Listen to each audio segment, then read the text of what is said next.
welcome back to my channel. If you are new here, hello, my name is Ailish. It's lovely to meet you and I hope that you're having a wonderful day. In today's video, I'm going to be doing a full day of eating. It's going to be vegetarian, high protein, healthy, balanced, and we're going to have no protein supplements or anything to get us to that high protein. And I'm not vegetarian, I do eat meat, but like it's so easy to hit your protein target if you're a meat eater, like so easy. So I thought that I would do vegetarian because that does make it a little bit more difficult. And the reason being is that I'm so sick to death of on TikTok and Instagram, influencers, online coaches, or just anyone generally online who is just eating super duper highly processed items and promoting it under the guise of health and fitness. Their daily diets consuming of like energy drinks like Monsters, Diet Cokes, protein bars,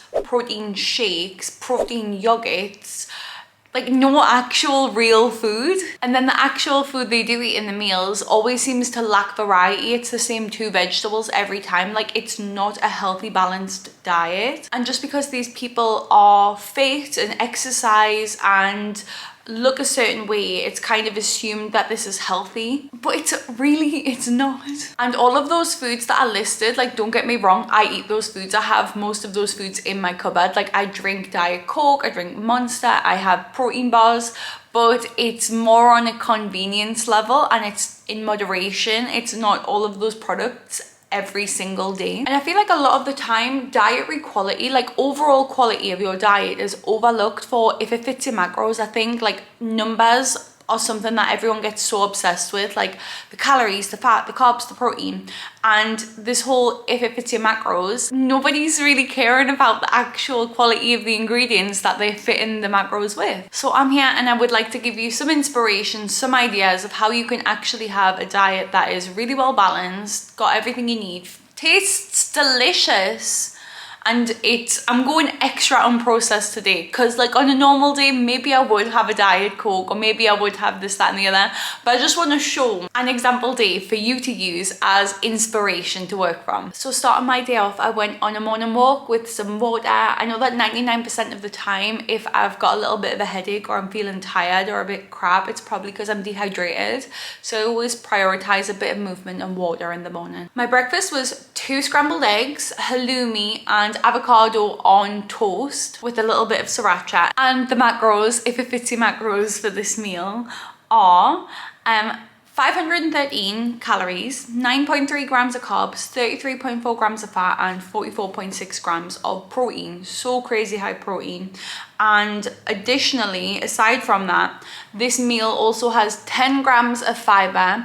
Generally, as a rule of thumb, for every 1,000 calories in your diet, try and eat 10 grams of fiber. That is basically 1 gram of fiber per 100 calories. But this is just super high fiber, this meal. And the bread that I use is actually called protein bread. So I'm already being a little bit hypocritical, but I just wanted to show the reason behind using this bread.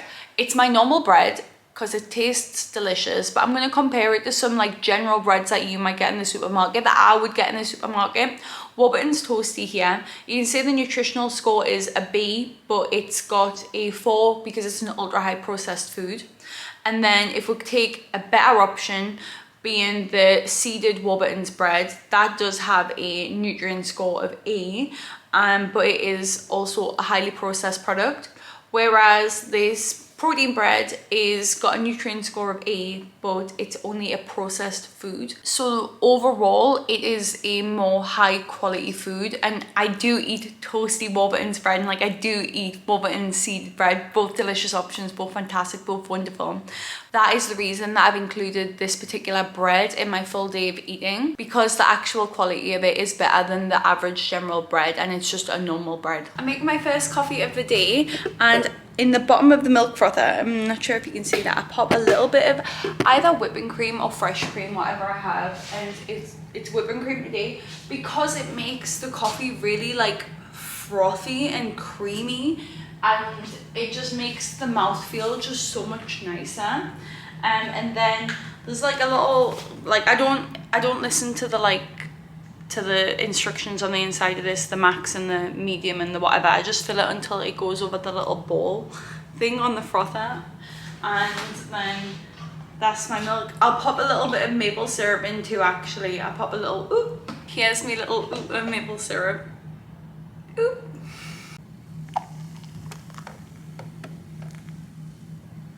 Before we get any further into the video, I just kind of wanted to clarify the point I'm trying to make here, and I really don't want to scare you off when it comes to food.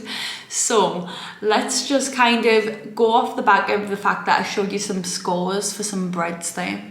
I am not demonizing processed food. Processed food is incredible. It's insane that we've got to a point in like life where it's so many foods are so readily available. We've got ingredients for like so many things, right? Beautiful, amazing, fantastic. My issue lies with the overconsumption of ultra high processed foods, especially when they're like super low calorie or super high protein in the guise of health, just because it helps you stick to a calorie deficit or it helps you keep your calories lower overall. It's not healthy though, you know? So the scores that I showed you, we've got kind of, let's group foods into 4 kind of levels. We've got like very, very basically or minimally processed. So if we pull an apple off a tree, give it a wash, slice it up and put it into a Tupperware, that is processed because we've just taken it from the tree to the tub. It's went through a bunch of processes there. It's a processed food, hey, but it's very minimally processed. Then number 2, we've got like processed ingredients. So we would maybe do this with things like flour. Flour would be again, it's quite minimally processed, but it has to go through a process to get to that point and be packaged and popped on the shelves. You can think of the same as like beans, in like dried beans or any kind of spice in the packet on the shelf. That's processed. It's processed. It's in a packet, right? But it's not had anything added to it. Then we've got this next level, processed, which is the all processed. This is like more processed. This is where processed food kind of starts. The bread that I showed you that I have for breakfast is in this category. It's in the process because it's got all of the ingredients, the flour, the seeds, all of these ingredients have had to be processed to get to a point where they are all cooked together and you get this loaf of bread, right? So it's processed because it's literally went through, everything's had a little process into it. It's been baked, mwah, beautiful, we've got that. Processed food is good. I'm telling you that I'm not gonna be sat around baking a loaf of bread I don't have the time for that. It's really good. It's got a high nutrient score and it's processed because it's went through all of these things. Like the macros in that bread are fantastic. It's got seeds in it added, beautiful. It's a really delicious bread. This goes for a lot of foods. Like a lot of foods are processed because they've got ingredients added together to make that food. Don't be afraid or worried about these things. Then you've got ultra high processed foods. So that's like if you Diet Cokes or Pepsis, that's like if your energy drinks. And it's because the ingredients that have went into these have had so many processes done to them. So it's lots and lots and lots and lots of processes all added up that we've went so far from the initial starting ingredients, those things that kind of were there to get to this end product and all of the things that have been added to these products to increase shelf life, that it makes it ultra high processed. And convenience is fantastic in this world. Like I love these things. Like I probably have 1 to 2, I probably have 1 Diet Pepsi a week and I probably have 1 to 2 energy drinks a week. And yeah, that's just my issue, is that because these are also low calorie or it's like high protein product, it's easy to think, oh, this is gonna totally easily fit into my calories. Like this is gonna help me, you know, be more fit and healthy, where it's actually the opposite. You know, these are great in addition to the main bulk of your diet. The main bulk of your diet is what you should care about. The ingredients that you're putting into your body, the whole variety of carbs you're having, the variety of fats, the variety of proteins, and the vitamins and minerals, the produce in your diet.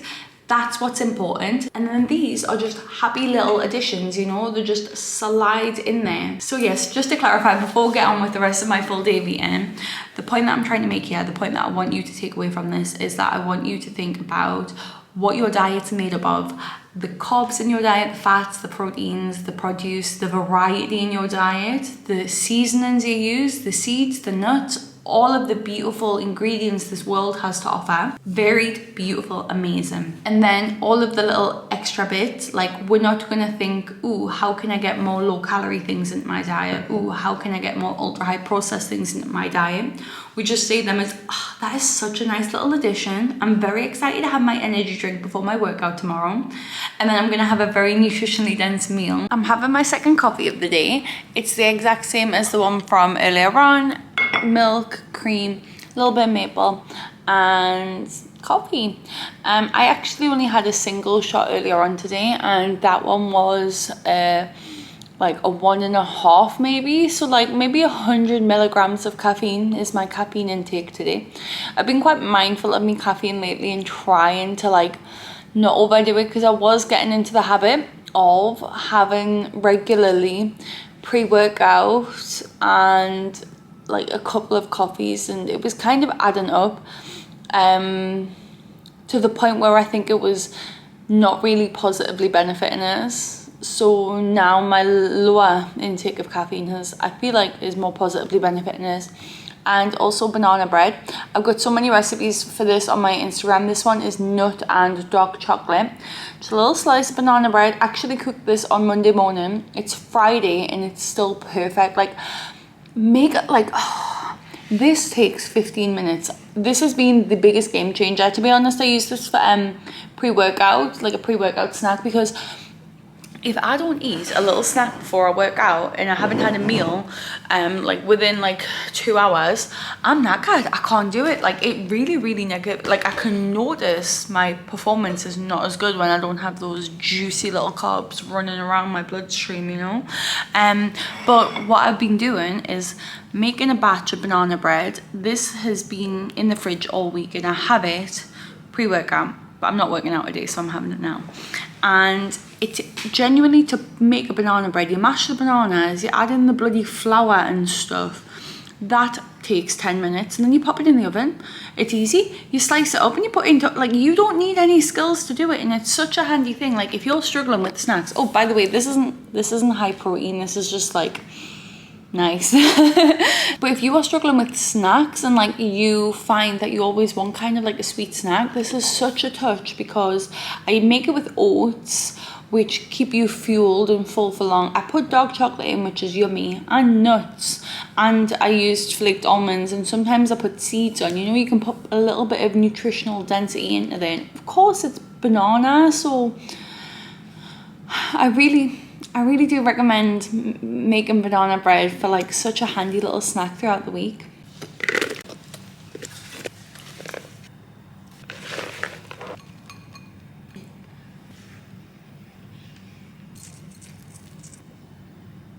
You literally need to make this. It's out of this world sensational, like obsessed with how this tastes. So kind of just wanted to bring a couple of high protein items together here, being chickpeas, edamame and tofu.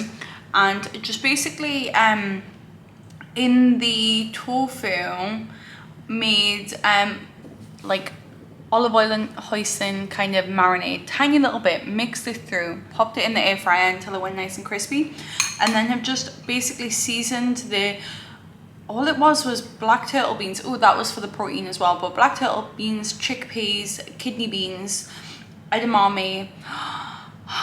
It's so good.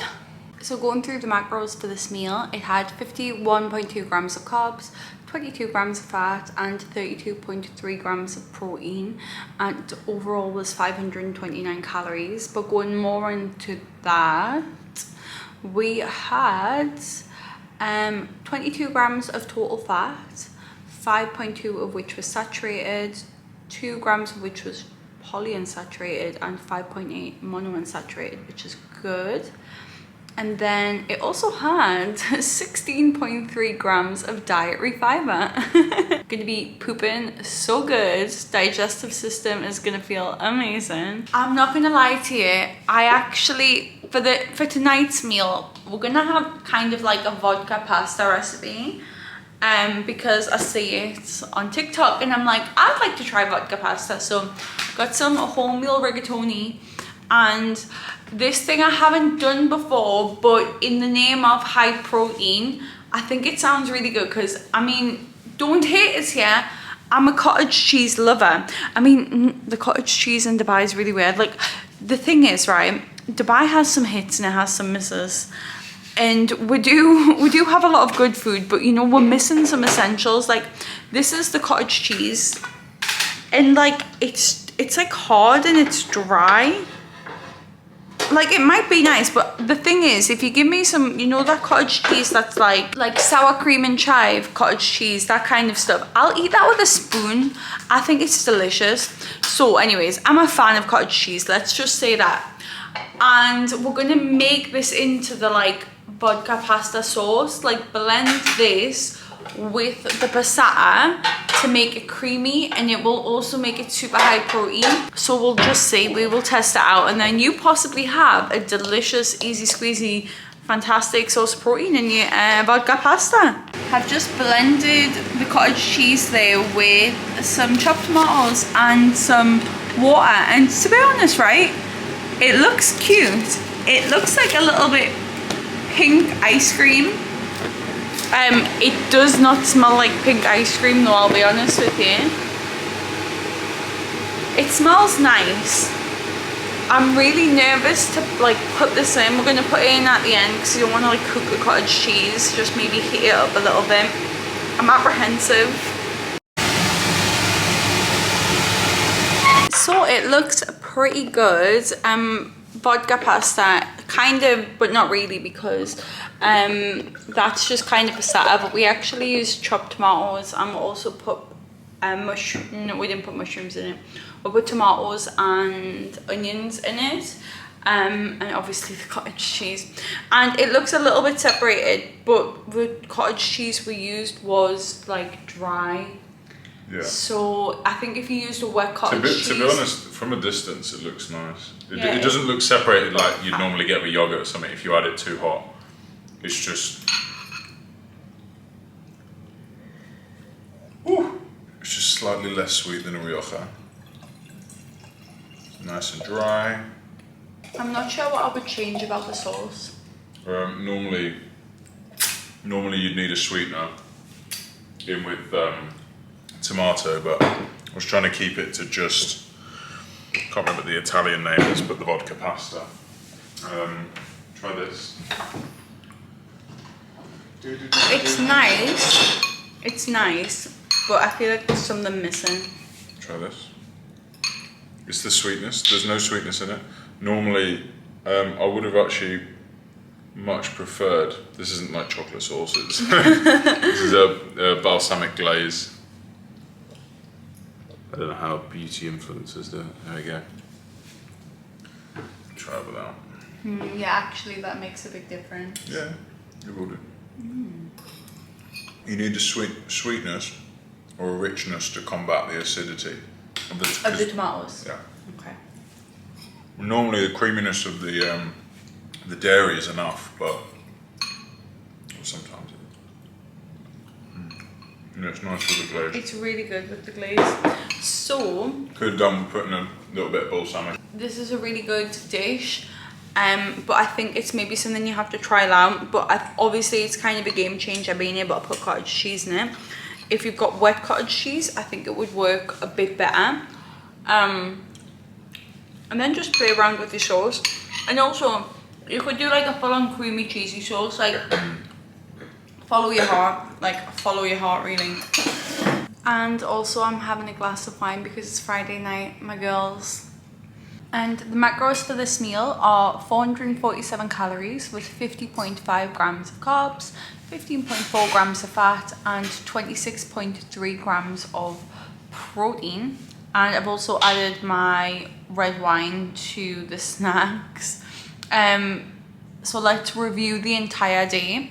We've ended the day on 117 grams of protein, 170 grams of carbs, 29 grams of fiber, 92 grams of fat, 20 grams of which was saturated, 5 grams of which was polyunsaturated, and 20 grams of which was monounsaturated. I had half a portion of produce at breakfast with the avocado, then had about 2.5 portions at lunch with the bean salads, and then 2 portions in the evening with the pasta dish. So I got my 5 a day.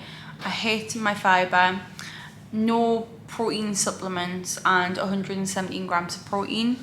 And to put the number of protein into like context, I will explain. So for the average sedentary person, sedentary meaning you're not really doing much, you kind of mostly immobile, you're really not up to much, the recommendation is 0.8 grams of protein per kilogram body weight. So say for me, I'm just going to use me in all of these examples at 60 kilograms. So for me, if I was sedentary, the recommendation would be 0.8 times 60, which would be 48. It will be 48 grams of protein per day.